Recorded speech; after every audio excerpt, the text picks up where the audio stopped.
आज हम सब नया चैप्टर पढ़ने जा रहे हैं जिसका शीर्षक है पुत्र वियोग। शीर्षक क्या है जी? पुत्र वियोग। और इसकी कवित्री हैं सुभद्रा कुमारी चौहान। सुभद्रा कुमारी चौहान। तो सुभद्रा कुमारी चौहान के बारे में मैं बता दूं इंट्रोडक्शन के रूप में कि जीवन काल, अगर इनका जीवन काल की बात की जाए तो इनका जन्म 16 अगस्त 1904 ईस्वी में हुआ था। कब हुआ था? 16 अगस्त 1904 ईस्वी में। जन्म स्थान है निहालपुर, इलाहाबाद, उत्तर प्रदेश। इलाहाबाद जो अभी वर्तमान में हम सब प्रयागराज के नाम से जानते हैं। इलाहाबाद का अभी वर्तमान नया नाम क्या है? प्रयागराज। उत्तर प्रदेश में इनका जन्म हुआ था 16 अगस्त 1904 ईस्वी में। और इनकी मृत्यु हो गई 15 फरवरी 1948 ईस्वी में। इनके माता पिता का नाम की बात अगर की जाए तो पिता का नाम धीरज कुंवर और ठाकुर रामनाथ सिंह। देखो, धीरज कुंवर, माता का नाम क्या है? धीरज कुंवर, और पिताजी का नाम ठाकुर रामनाथ सिंह। इनके पिता का नाम है सुभद्रा कुमारी चौहान। ये एक कवित्री हैं। और इनका शिक्षा दीक्षा की बात की जाए तो क्राफ्टवेल्थ गर्ल्स स्कूल इलाहाबाद में प्रारंभिक शिक्षा हुई। और इलाहाबाद के बारे में भी पता है आप सभी को कि इलाहाबाद एक ऐसा शहर है जो मात्र एक दिन के लिए भारत की राजधानी बनी थी। पता है ना जी? एक दिन के लिए भारत की राजधानी कौन बना था? इलाहाबाद। और इलाहाबाद में जन्म किनका हुआ? सुभद्रा कुमारी चौहान। सुभद्रा कुमारी चौहान के कौन से कविता को पढ़ने जा रहे हैं? पुत्र वियोग। 9वीं तक पढ़ाई के बाद असहयोग आंदोलन में भाग ली। कौन? सुभद्रा कुमारी चौहान। और कर्म क्षेत्र की बात की जाए तो समाज सेवा। ये काम क्या क्या करते थे? क्योंकि ये आजादी की लड़ाई में हिस्सा लिए थे। इनका कामों में अगर देखा जाए तो समाज सेवा, राजनीति, स्वाधीनता संघर्ष मतलब आजादी की लड़ाई में हिस्सा ली थी। अनेक बार ये कारावास, जेल भी गई हैं। मध्य प्रदेश में कांग्रेस पार्टी का एमएलए भी रही हैं। तो कांग्रेस पार्टी की ओर से मध्य प्रदेश में ये एमएलए रही हैं। कौन? सुभद्रा कुमारी चौहान। जन्म कहाँ हुआ? इलाहाबाद। इलाहाबाद कहाँ है? उत्तर प्रदेश में। उत्तर प्रदेश की राजधानी लखनऊ। और लखनऊ में एक मॉल है, उस मॉल का नाम क्या है? लुलु मॉल। तो इस चीजों को याद रखो। इन्होंने, इनके द्वारा जो कृतियां हैं, मुकुल कविता संग्रह जो 1930 ईस्वी में लिखी है, ये त्रिधारा, बिखरे मोती कहानी संग्रह में आता है उनका। सभा के खेल कहानी संग्रह इनके द्वारा लिखी गई रचनाएं हैं। इनको पुरस्कार क्या क्या मिला है? मुकुल जो उनका लेखनीय था उनपे 1930 ईस्वी में साहित्य सम्मेलन से क्या है? शेक्सपियर पुरस्कार मिला। शेक्सपियर पुरस्कार से इनको नवाजा गया। अब हम लोग पढ़ते हैं इनके द्वारा लिखी गई कविता पुत्र वियोग। पुत्र का मतलब हम सब जानते हैं बेटा, और वियोग का मतलब उनके बिछड़ने पर जो दुख होता है उसके बारे में यहाँ पे पंक्तियों के द्वारा सुभद्रा कुमारी चौहान प्रस्तुत करती हैं और बोलती हैं। इनका पंक्तियां हैं पुत्र वियोग का कि आज दिशाएं भी हंसती हैं, है उल्लास विश्व पर छाया, मेरा खोया हुआ खिलौना अब तक मेरे पास ना आया। तो इन पंक्तियों के द्वारा सुभद्रा कुमारी चौहान बोलना चाहती हैं कि एक माता के पुत्र खो जाने के बाद उसके मन की जो व्यथा, उनकी मार्मिक, उनका जो कष्ट चित्रण किया है।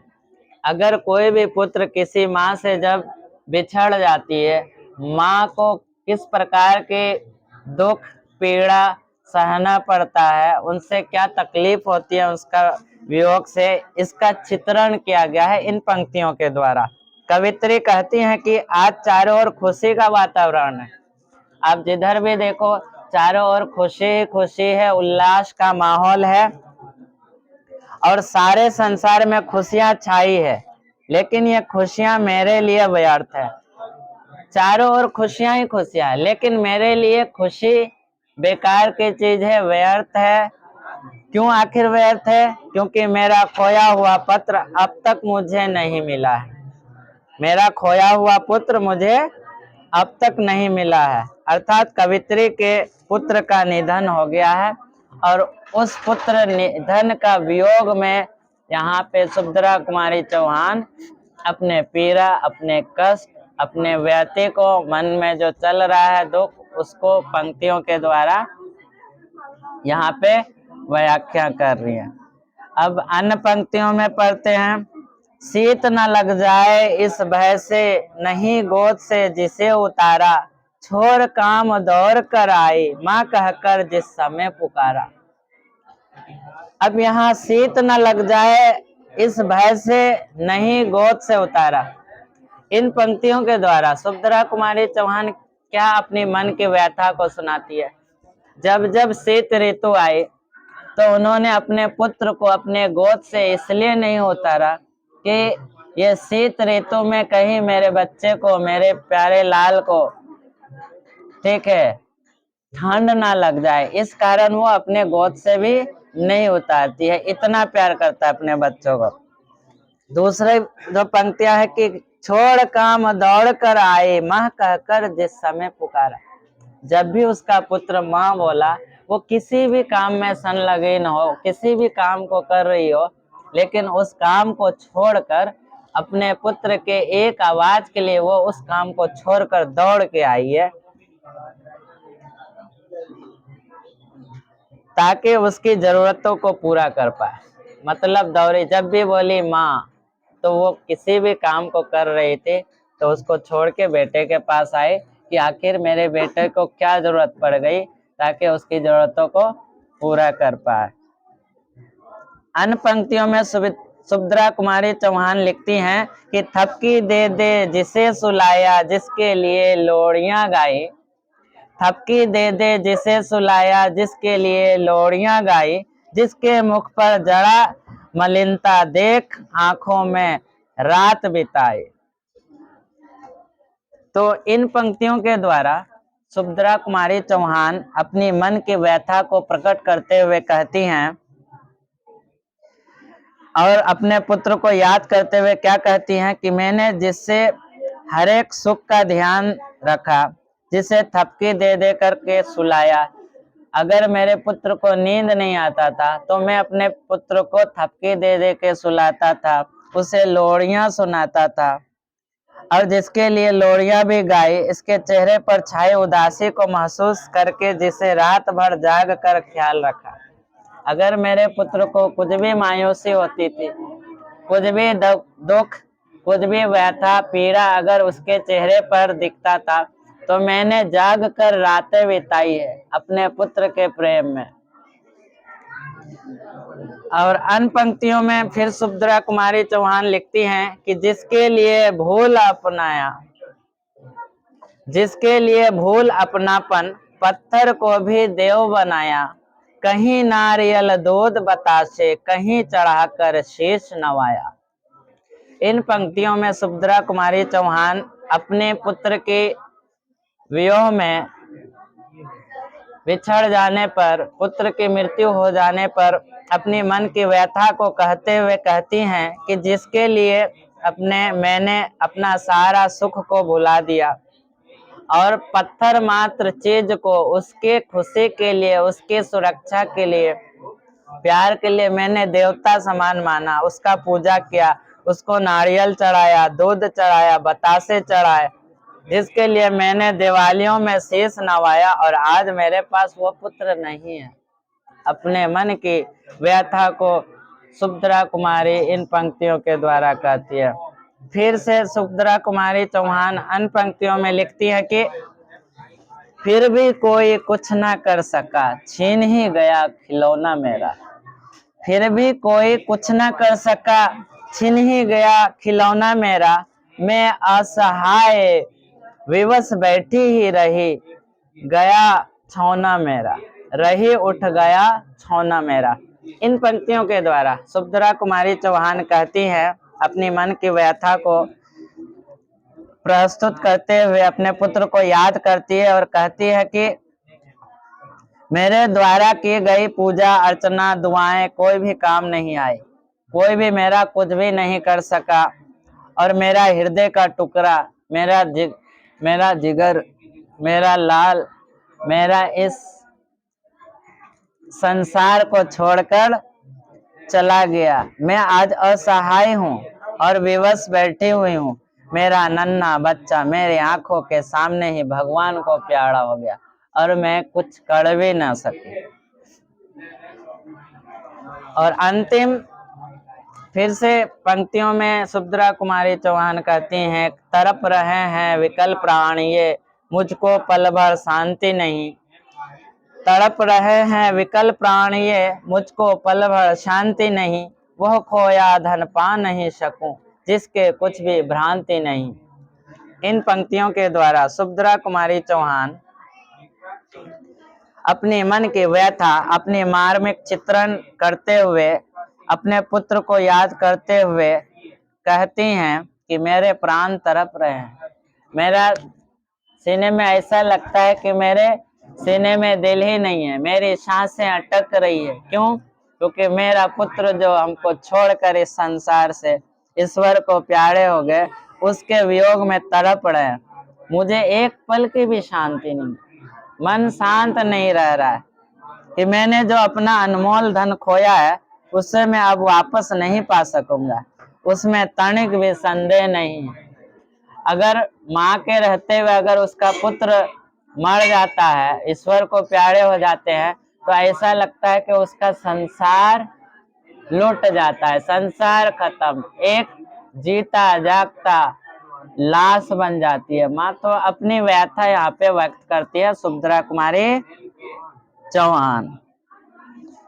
और अन्य पंक्तियों में कहती है कि फिर भी रोता ही रहता है, नहीं मानता है मेरा मन, बड़ा जटिल नीरस लगता है, सुना सुना जीवन मेरा।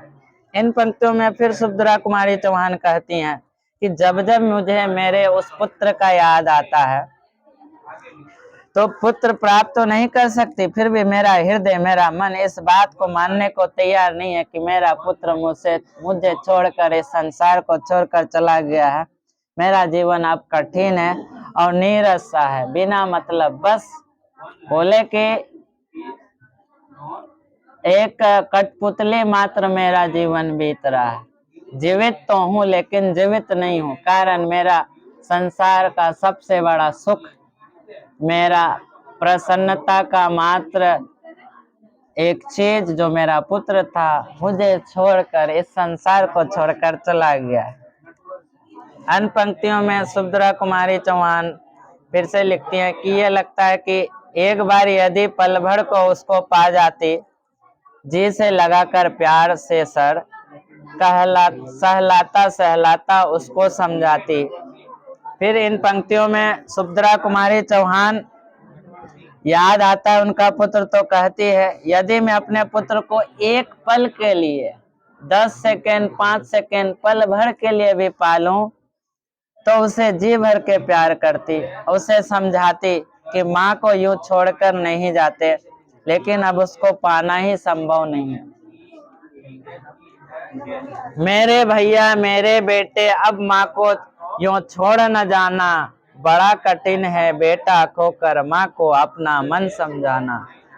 इन पंक्तियों में सुभद्रा कुमारी चौहान फिर से अपने पुत्र को याद करते हुए कहते हैं कि मैं अपने पुत्र को अगर एक पल के लिए भी पा लेती हूँ ना तो समझती हूँ कि मुझे छोड़कर ना जाए।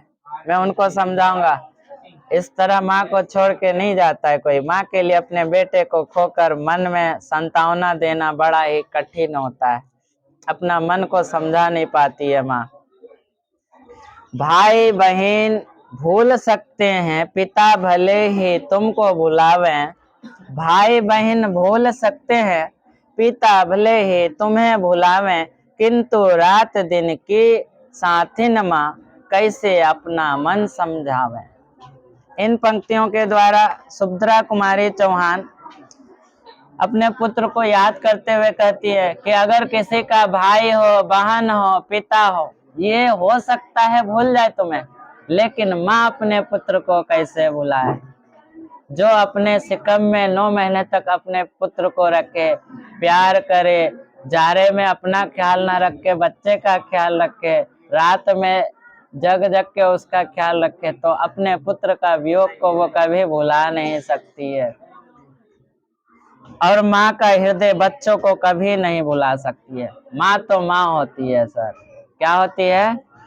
माँ जैसा इस संसार में कोई नहीं। इसलिए ईश्वर भी बोल दिए है कि अगर कहीं स्वर्ग है तो माँ के कदमों के नीचे।